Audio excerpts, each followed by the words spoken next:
Hi YouTube, and this is JTrain 997 again. Yet again, I have another Marvel Select figure, this time Wolverine the Origin.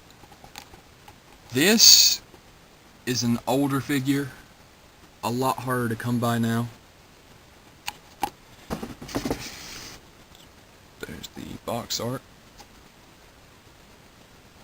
Very nice. Him on the base, the first issue of Origin. There's the little story comparison, but I'm not going to read it because if you haven't read that book, it's very great. You can pick it up in a trade. This is pre-Weapon X Wolverine, so he has, I'll get a better close-up, but bones instead of the adamantium claws. So let's open him up and see how well he poses. Okay, and here he is out of the box. You can't really tell, there's an extra wolf there. He doesn't connect to the base. And I'm going to put him up here so you can actually see him. He's not supposed to, which I'm not crazy about, but it works. Okay. This is very nice. Like, this is almost statue quality as far as this figure goes. That's both a good and a bad thing. I'll get to that. You can see there both wolves are posed like they're jumping over the log.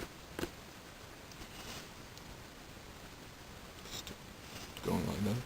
I got really lucky on mine. I got a very minimal bend in the bone claw. Because I've seen horrible packages of this particular figure. A friend of mine got one of the claws were almost going in a completely different direction. As you can tell, on the base, this is great. For a bigger scale of this that was a statue, I would have paid well over what I did pay for this. Okay, so let's take him off the base and do a little once over.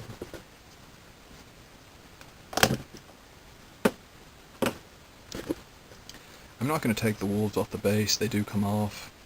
They have pegs in the ground that looks like paw prints, and the Wolverines look like footprints, which is very nice. And the fallen tree base is very nicely detailed. Okay. Now, I said the statuette thing was both a good and a bad thing. Well, you've seen the good, here's the bad. The articulation in the arms is all you're getting. Nothing else moves except his head, and that's only very slight. Oh, well, I suppose his feet do rotate. Other than that, you're pretty much arms, feet, and head. No knee joints, no torso joints, nothing.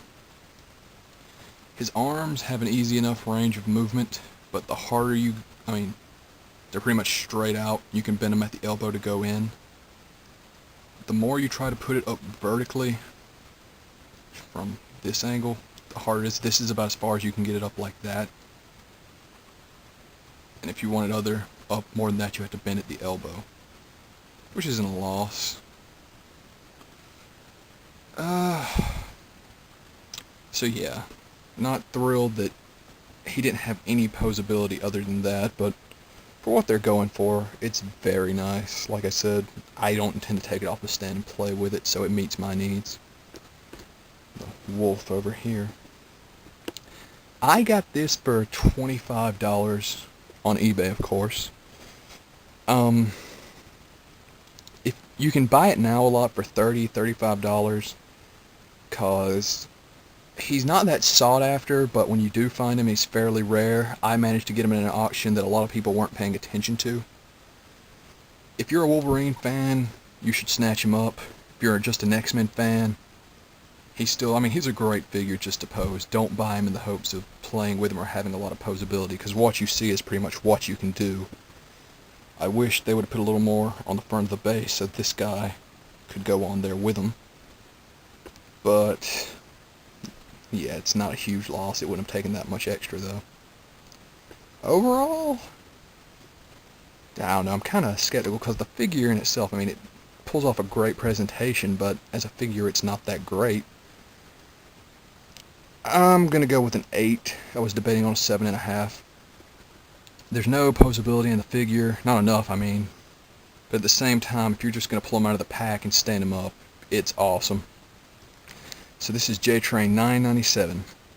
See you soon, YouTube.